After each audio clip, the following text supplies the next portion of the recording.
When you dare to share, you break the silence. When you dare to share, you speak your truth. When you dare to share, you use the full strength of your voice. When you dare to share, it brings opportunity to own your story. So tell it, be heard, and at the same time, your sharing is someone else's learning, inspiration, motivation, empowerment, and hope. There's always an element to each of our stories that remains a secret. For some, we feel it's a dirty little secret. Dare to share your untold story exposes these secrets in a welcoming and positive way. I encourage each of you out there to dare yourself to share what is yours to tell. When we dare, it is the courage to do something really important. Let this be a vow to each and every single one of us that we take risk, we brave, confront, and face what is, while inspiring and empowering all communities. So let's break that silence and tap into mental beauty. This is Salima Jadavji, your podcast host, a practicing social worker, and your mental wellness connoisseur. Welcome to the Dare to Share Your Untold Story podcast, episode number 121. Against the odds, solo parenting, and holding it all together. To all my fellow listeners, before we get started, I'm just dropping in a note to give you a heads up that this podcast might be emotionally triggering for you. We do invite guests onto the show who share openly about extremely difficult life moments with exposure and impact of what the struggles have been like. The intensity of each episode could have a variable impact on your emotional and mental well-being based on your own personal story. If at any point the topic becomes uncomfortable or upsetting to you in any way, please do not pressure yourself to listen. Instead, be kind to yourself, do some self-care, and perhaps give another episode a try. Today, I have the pleasure of introducing our courageous and daring guest, Jennifer Gill. Jennifer is a resilient solo parent, raising 2 daughters while balancing a full-time career, running her own business, and caring for her mother. With patience, grit, and determination, she has learned how to navigate the challenges of solo parenting with strength and compassion. Known for her trustworthiness, warmth, and understanding nature, Jennifer is admired by those around her for her ability to hold space for others even when life feels overwhelming. Beyond her family and professional responsibilities, Jennifer is deeply passionate about giving back to her community in meaningful ways. She actively seeks opportunities to support initiatives that uplift children and strengthen families, believing that collective care is vital for lasting change. Through her journey, she has discovered that thriving as a solo parent is not only possible, but also an act of courage and empowerment. Jennifer now channels her perseverance and lived wisdom into encouraging other solo parents, sharing strategies, stories, and support to help them feel less alone in their journeys. Her unwavering commitment to community, family, and resilience makes her an inspiring role model who continues to lead with both strength and heart. Hello, Jennifer. Welcome to the Dare to Share Your Untold Story podcast. Thank you for having me. Oh my goodness, it's absolutely my pleasure. It is so great to have you as a guest on the show today, and I am really grateful for your willingness to be here and to tell your story today. I'm truly humbled to encounter guests such as yourself who pretty much allow me to tap into their vulnerabilities and from that draw on their strength and insight and inspiration, which all gets shared in this space. It's incredibly important that we take a stance together to help break barriers of mental stigma. So, Jennifer, in case you're still wondering, this podcast is all about bringing forward untold stories that people go through, whether directly about a mental health struggle or something else. And we know that no matter the story, there is impact on one's own mental health in some way, which remains tucked away. So this platform, it serves in a way to break the barriers of mental stigma that have been conditioned in our society. So today, together, my hopeful mission is for both of us to encourage people to share and tell what individuals typically have reservation to express. And of course, I continue to bring forward a trend. It's called the mental beauty rethink. So, Jennifer, what immediately comes to mind when you hear the phrase the mental beauty rethink? It's the qualities of our mind that encompasses and traits such as our intelligence, creativity, kindness, empathy. Basically, it's our ability and strength that we perceive and interact with the world around us. Wow, beautifully put. That's such a rich thought. I love it. Thank you. Thank you so much for sharing that. That's fantastic. So, Jennifer, I'm ready to dive deep with you today and uncover your untold story. Shall we? Yes, let's go. I'm excited. All right, let's do this. Okay. So, Jennifer, for our very first question, give us the newspaper headline of how you would title your untold story. How would it read? It would read Jennifer Gill, The Untold Story of a Solo Parent and Resilience and Triumph. So let me try saying that. Or actually, you know what? Why don't you say it one more time? Jennifer Gill, The Untold Story of a Solo Parent's Resilience and Triumph. Wow. That's very thought provoking. That gets me so curious about what we're about to talk about. But could you maybe give us a little sneak peek? Perhaps describe this title a little bit more to us. Solo parent is different from being a single parent. Single parents where the husband is no, or the wife is no longer there because they're divorced. Solo parent basically means where the husband or the wife is maybe in the army, the navy, my case, another province to work, or could be deceased. And they're basically away from the family and you're on your own running the household plus going to work. Mm. Okay, that's a very important distinction and something that I'm able to learn more about today. Thank you. That brings a lot of insight forward in how we use those terms, solo parent and single parent. Okay, thank you for that. So, as we continue to dive in, Jennifer, tell us what your untold story is about. Give us that snapshot. It's about starting back in 2007 where my mother-in-law passes away and I've got to raise two young children and they're both daughters of mine.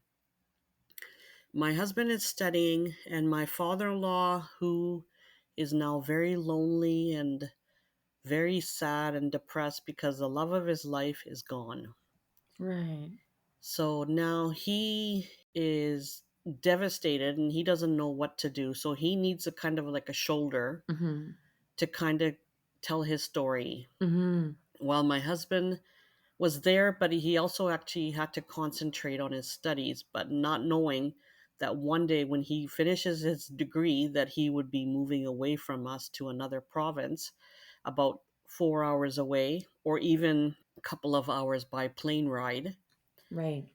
So I would be left with my children, working full time, and then being away from the home for about 12 hours, coming back, helping my children do with their homework, having my father in law be there to take care of the kids and then feed them because they were still young. And I'm talking about like 3 and 7, roughly, age group. And so when I got home, I was helping them with homeworks. Mm-hmm. They were also diagnosed with learning disabilities, so they had some issues there. They had issues with the language because my oldest was always spending time with the grandparents, where picking up the language at home, but not English. But while the younger one stayed home and watched cartoons and picked up the English language. Mm. The younger one wasn't really into anything because she didn't really understand what was going on, because at the age of 3, all you care about is cartoons or just not really knowing what's happening around you. Yeah, their lives are a little bit more simple at that age. As long as they're being cared for and getting the nurture and love, they might not know, they might not tap into all of the other stressors. Yeah, while the older one was kind of like a compatible partner for my her own grandfather to be there to chit chat so that she can encourage him that life does go on, and that that's okay that grandma's gone because she had to go one day. She was very understanding, very age group. Like, I would say that she would be, her thinking was way higher than what her age was, so she matured really quickly, so that kind of helped. And my husband was now gone to another city to work. And so, what year was this by the time your husband went away? This is now about 2009. Okay. And now I'm dealing with some health issues where I'm not feeling well, but I don't know what's going on. Mm, I'm going to work, taking care of the household, but I'm just struggling as it is.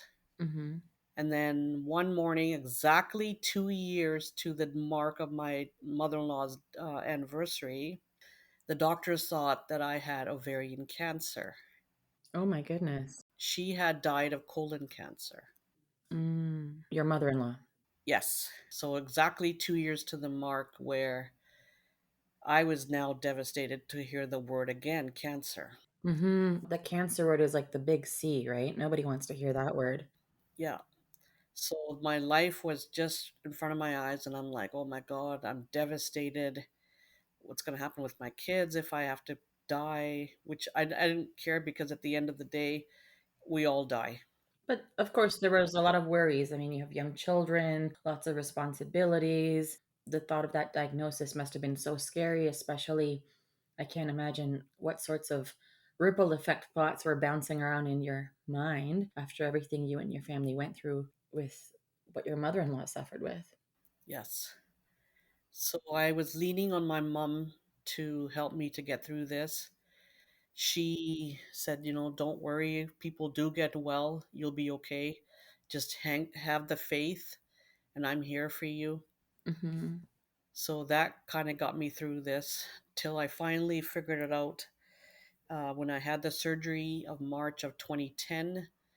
That was not cancer, it was actually endometriosis that I had. Okay. And for the viewers or the listeners that don't know what endometriosis, it's with your cycle just causing like a web kind of design inside your body that can ruin your ovaries, your tube, your issues like your stomach linings. So basically, just a lot of cramping per month.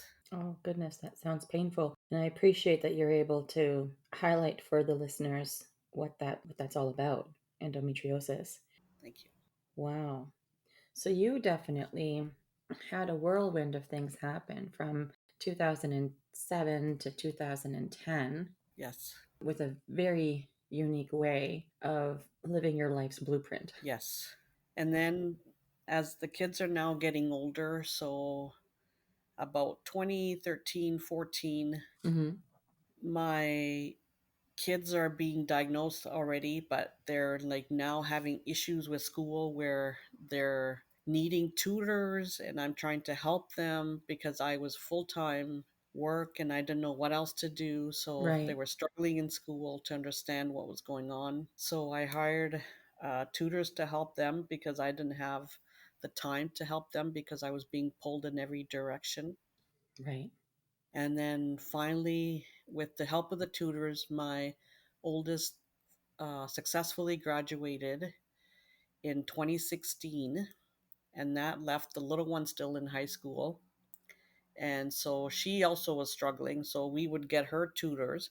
But at the same time, I just want to mention that I was also struggling financially because the paycheck that I was getting was basically living paycheck to paycheck. Right. And with the tutors and their hobbies, like taking them for swimming or Hmm. taking them for schooling, or you name it, like just basically being stretched financially. Hmm. It was really hard, but I seemed to kind of manage on a daily basis. And the kids didn't want to really eat at home, they always wanted McDonald's. So I would kind of limit that a little bit, Right. but I made sure that they got everything they wanted, even it was a little bit stretched for me. Hmm. but I made the ends meet at the end of the day. So for moms or dads that are single and they're listening to this, if you kind of like just budget your finances, you will be able to do it and hang in there, because there is a community which I had no idea that this was actually happening, that I was single thinking that there's nobody else out there. But you know what? Don't give up. There's hope. There's a Mm-hmm. lot of people out there that are willing to help, Mm-hmm. and just have faith. So, if I can ask a couple of things, you mentioned that initially, after everything that started to unfold in 2007, your husband was in school, he was studying, and then in about 2009, he went away for work. And this was all unanticipated, right? Yes, yes, that's correct. The work was unanticipated. What I'm curious about, if you're able to share, is in this circumstance, was there any options for the entire family to be uprooted, or was this the only option available? I would think this is the only option, because I, being the oldest child and everything, Mm-hmm. I didn't want anybody to know what I was going through mentally, physically, or emotionally. Mm-hmm. Like, I wanted to hold it all together, to be the superwoman. Mm-hmm. Growing up, I was always watching Wonder Woman or like Superman. So I was thinking that I can do this on my own. I have the ability to do everything. Okay. So it was more of an internal narrative of that superhero. I can do it. I don't need help. Yeah. No one needs to know. I'll be okay. Yeah. So it was more of your decision was based on that. Yes. Is that something that you operated from for a very long time? And if so, for how long? I would say for all of my life, really, like I've just taken the initiative that I can do everything on my own. Hmm. I'm the leader. Like, I'm the one that, if somebody needs a shoulder to cry on or to lean on, I'm there for you. Sure. Having a shoulder for someone to lean on and be there to support, I think, is fantabulous. I'm just curious about just in the aspects of feeling like it has to be you, you need to do it alone, and, no one else needs to know, and those parts of your narratives. Had that ever shifted for you in any way? No, never. So even in present day, this is how it is. Yes, yes. And I'm curious, like, how often do your children get to see their dad? Or, how often do you get to see your husband? Like, how does that work? So basically, now because he's in teaching at a university, Hmm. which is about 3 hour flight to another province, he usually comes over when he has breaks. So, like for instance, a Christmas break, he'll have a week. Hmm. He'll have not a spring break, I guess, or like a summer break, Hmm. because sometimes he teaches in the summer, sometimes he doesn't. So then he comes and spends time with us. Hmm. So it could be like a couple of months with us or about a month. He was just here for the month of July. Oh, nice. So he's gone back. So anytime that he has a time, or if, like, say, my father in law passed away back in January, so he was here for a week. So your father-in-law passed away earlier this year in 2025? Yes, that's correct. Oh my goodness, I'm so sorry. Just seems like, the journey from 2007 to, presented itself over time has had a lot of moving parts and a lot of tumult. Yes. And so I'm curious about, you mentioned that you're away from home for like 12-hour intervals when your kids were smaller. And of course, thankfully, your father in law was around so he could support the children in those ways while you were out of the home. What was that like for you? It was really hard because I would be waking up, getting ready to go to work, rushing through traffic, getting to work, doing my work, and then having 4 hour intervals where I couldn't come home, because if I did come home, I was scared that I was going to get caught in traffic. Then I would have to do this all over again, which, so I just stayed at work. And the kids were at school, so I couldn't really communicate to see how their day was. And then when they were back home, I would be working. And then by the time I got home, I was like drained and exhausted. And then I had to come home and Hmm. help with their homework, and then do the dinner for my father-in-law, which was the traditional dinner that we had. Hmm. And so making that and making sure everything was ready for him, and then have the breakfast ready in the morning for the kids, or having their lunches packed, because my father-in-law really didn't know what the kids wanted or anything. But when they grew up, though, they started to pack their own lunches, or if they would have like a hot dog day. So I would give them the money so that they can go ahead and have a hot dog day. And that would kind of help me a little bit, not to pack lunches. Right. So there were definitely certain tasks and responsibilities that your father-in-law was able to help out with, and then some not so much. Yeah. But it also sounds like as your children got older, they were able to participate more in different ways and have their own involvement. Yes, that's correct. How did you cope with that transition? I know I might be jumping a little bit around, but I guess I have so many questions and so many things bouncing around in my head with the uniqueness of your story. I'm so curious about what that transition was like for you. Like, I know there was narratives you were telling yourself about how you could manage and make it work. But, when you first got the news to like how you actually ended up having to maneuver things in those early days, what was that actual transition like for you?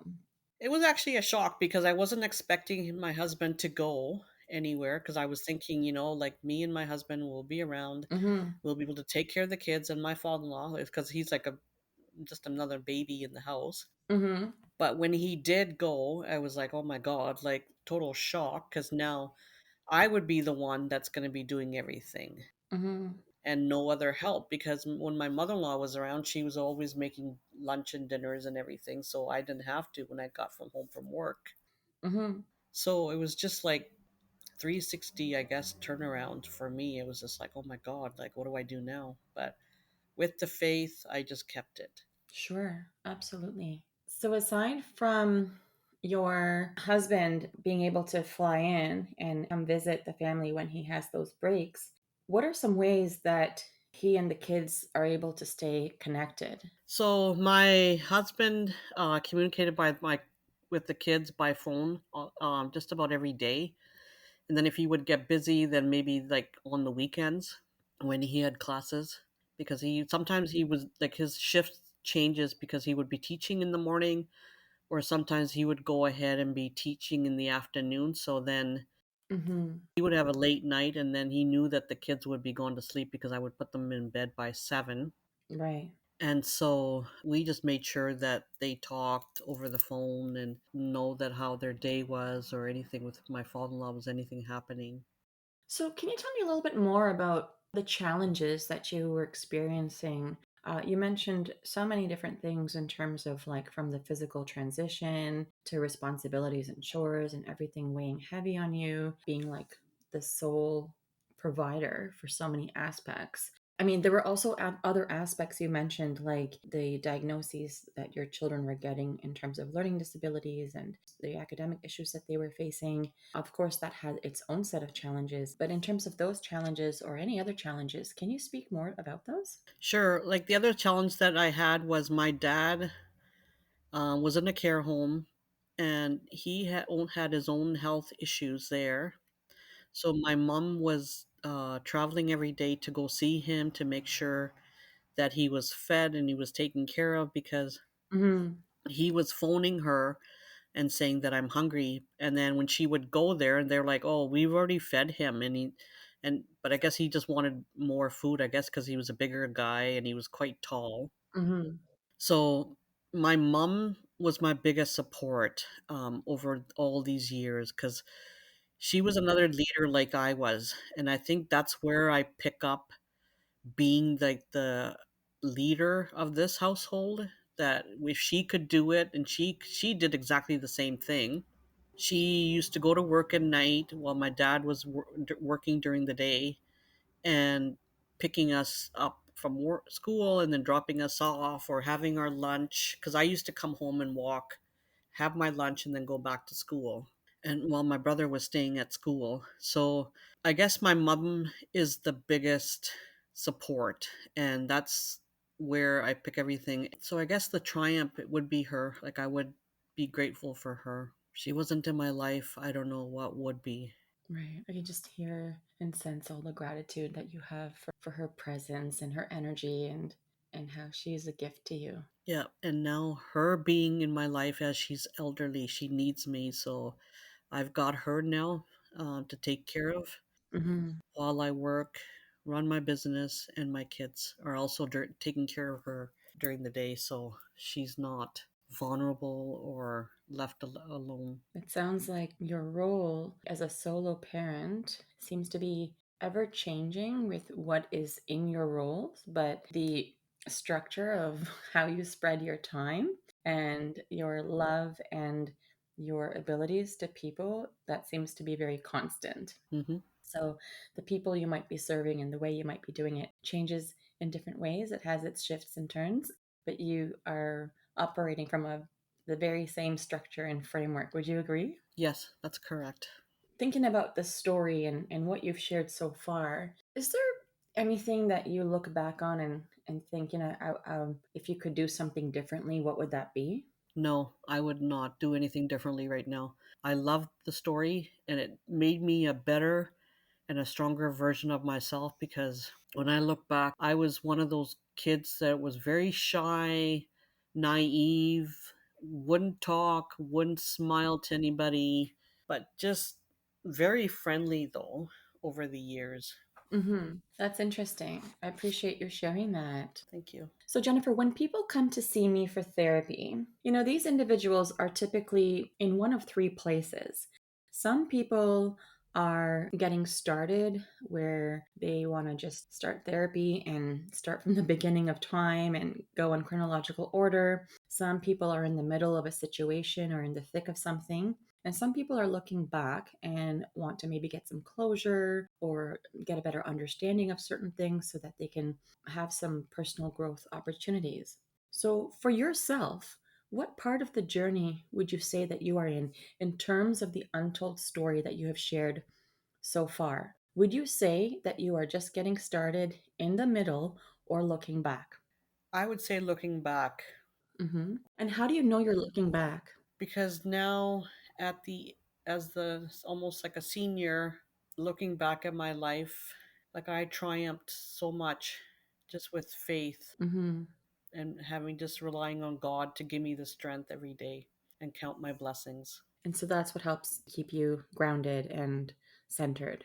Yes. And what would you say that you're grateful with for encountering the journey of your untold story? I know that you started to allude to it in terms of the relationship with your mother and kind of overcoming shyness and being a more quiet and timid individual growing up. And you mentioned being a better and stronger person now. But anything particular that you can touch on that you would say you're really grateful for in terms of encountering this journey so far? What I'm actually really grateful for is for the person that I turned out to be so that I can empower other women that are either starting their journey or they're kind of like in the middle right now because I know when you're back then you need somebody to rely on because you're looking for help but you don't know where to start or where to look, Hmm. and I'm here for that person that needs emotional or physical help. I love it.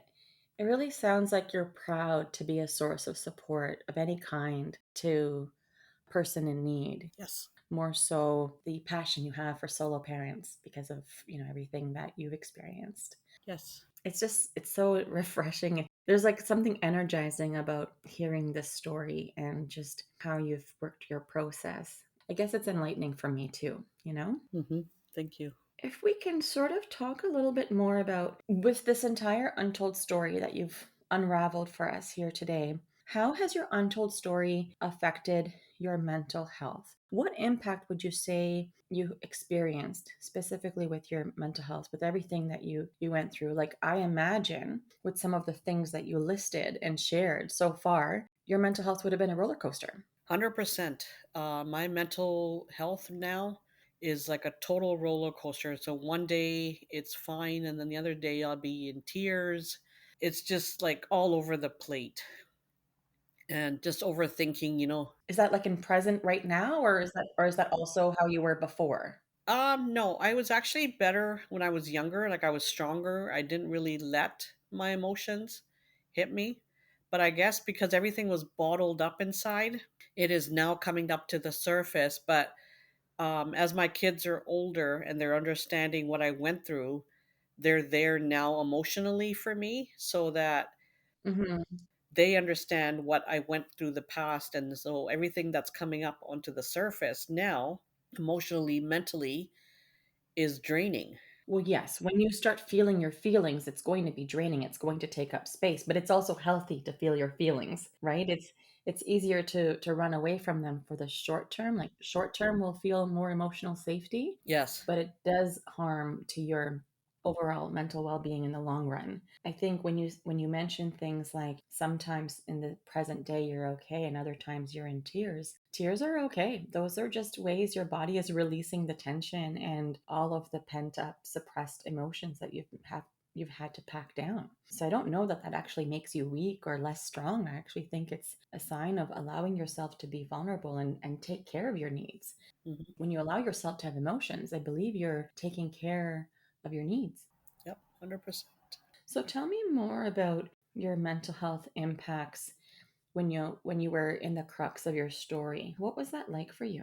Well, it was basically like I was getting drained, but I didn't really let my mental health affect me because I used to do walks. I used to go to the gym. So it didn't really, I wasn't even thinking that it was going to affect my mental health stress. Hmm. But over the years, because of the health issues and not being able to exercise to the gym or go for walks, or just, I'm not even getting lazy, just I guess age has kind of slowed me down too. And so now my mental health is gets affected because all these other issues, right? Because of suppressed emotions that I've had. At any point, did you ever feel like you wanted to just give up? Certain times I did. I felt like, you know what, I need somebody to come and then take over because I can't do this anymore. And what was those times like for you? Because I, again, like I thought I was the only person that's going through this and nobody else. Because every time I looked at somebody and they're like, oh, they're married and then there's a husband and wife, they're taking care of their children, or the wife is going to work and the husband's maybe taking the children out for their activities. And for me, it was just me doing everything. And I was just like, I need somebody else. Right. Was it like a feeling of desperation? I guess, yes, yes. No, you don't. I mean, it doesn't have to be. I was just curious. No, no, it was. No, it is. If I think of it, yes, it is. It is desperation because I'm just another human, I'm not like Superwoman, but there's times where Well, we're all humans. Exactly. Yeah. we do need help, but I guess we just have to kind of ask. So I would inspire other women that are going through this right now. Ask for help. Don't be like me, where I did not ask for help, thinking that I'm Superwoman and I can do it. And now it's because of the emotions been all tucked up inside. They're now coming to the surface. And do you ask for help now? No, but my kids are there. Yes. Okay. I hear that, Jennifer. But so basically, what you're saying is you want to preach to people to go ask for help. Yes, yes. And you're saying, but I'm not going to do it. So, like, these are great ideas, but it's not for me. Yeah, I don't know what it is about me that even till today, even I'll be suffering mentally, physically. I just can't. I don't know what it is. Maybe over the years, because I've taught myself not to ask for help, and it's hard for me to ask. I'm not a person that asks. But if you come to me and say, I need help, I'll be right there in a second. Yeah, I understand it's not in your, emotional muscle system to ask for help, but I am really curious about how you're going to actually implement that in your life at this day and age that you're in, because you obviously know the benefits and gains in asking for help. You're encouraging people to ask for help. So don't you think you need to lead by example as well? I do. Okay. That's why I think I have the kids to help me emotionally because they really inspire me. Just by looking at them, like I am so grateful that I have these wonderful, beautiful kids. I have mine that one day will rock this world as well. But they know how to ask for help. They're not going to be doing it on their own. Exercising now, like I'm trying to go back into the routine of just meditation, walking in nature. Because I would like, I tell my friends all this time, if I could just go hide in a cave, I would do it. Mm-hmm. Plant my own veggies and berries, and I would live off it till the rest of my life. Hide in a cave and plant veggies. Yep. Okay. I just wanted to make sure I heard that correctly. Yeah, yeah. So that gives us a lot of insight into the impacts of your mental health and what that's been like for you in your journey, even up to present day, how you cope, how you work through things, how you see things, how you operate, function, the ways you ask for help or reach out for support or let support in. So it's very intriguing to hear about this.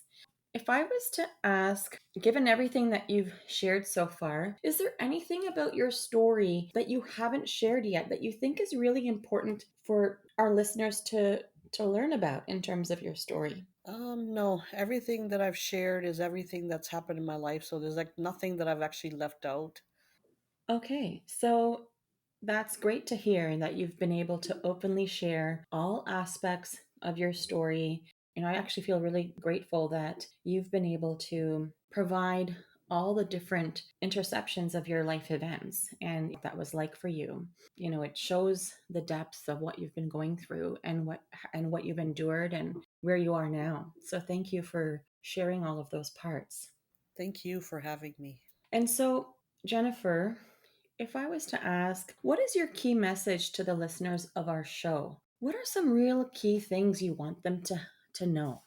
You're not alone, especially for mental health. Make sure that you go and find somebody that you can share your story with, because that will really, really help, and not to suppress your health, emotional health inside, like I did. Whether it's a doctor, whether it's a counselor, just make sure you reach out to somebody that can help you emotionally. Any other message for our listeners? And just take it one day at a time for everything. So, you want to let people know that they're not alone with for your mental health. Guard it. Go share your story with someone, with whatever kind of professional they are. Don't suppress it. Let it out. Lean on someone and take it one day at a time. So, I'm really curious about, in terms of your story, in terms of the different aspects that you've shared, what is your game changer inspiration that is close to you that reflects your untold story? So, is there like an inspirational quote or book or something that really spoke to you that kind of helped you along your journey? The quote that I like is actually, I saw this on the back of a car, and it said, "I ain't rich, but I get off my ass every day to make sure I ain't broke." Tell me about this quote in terms of how that resonates for you. What does that spark for you? Just by going to work, I can do it financially, and I don't need to rely on anybody or the government, that I can actually help myself and make my life better for my kids. Oh, that's great. Wonderful. And Jennifer, what is a cause or an organization that has been impactful to you on your journey that you'd like to give a shout out to? There's actually a few of them, but the one that I love right now is to Save the Children Canada, because those kids that are getting suffered around the world, that are maybe hungry, maybe don't have parents, and they're just looking for help. So by contributing to them, I would really, really help those, because when it comes to my children, when I see them, what I provided for them, I don't want any other kid to suffer. That's really noble. And so Save the Children is who we're shouting out to. That's fantastic. Even for myself, there's always a ton of different organizations and things that have been inspirational along the way. But it's really nice that you have this connection with Save the Children. That's fantastic. Thank you.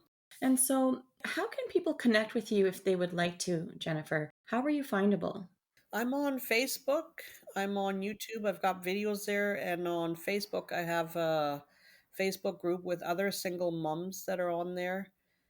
We are building a big community, trying to get any women that's out there that's suffering.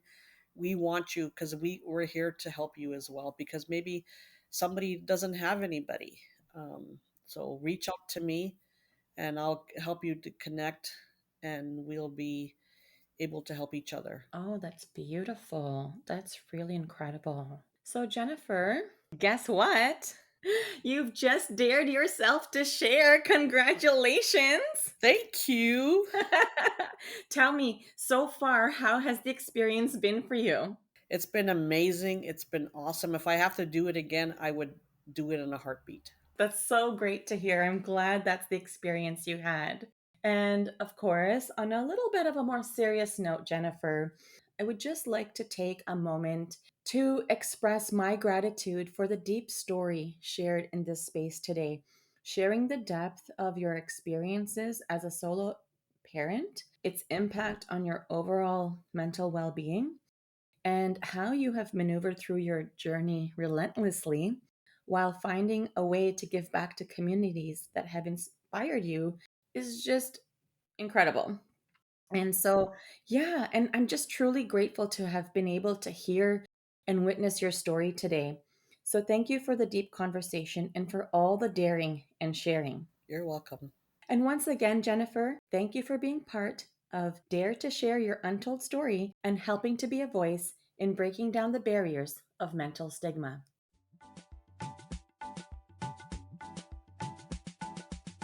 To all of our listeners, if you like what you've been hearing on this podcast and you want to be part of breaking down barriers of mental stigma, I invite you to go wherever you are listening to the episode and hit subscribe. Leave us a comment or a review of the episode and maybe how you relate to it.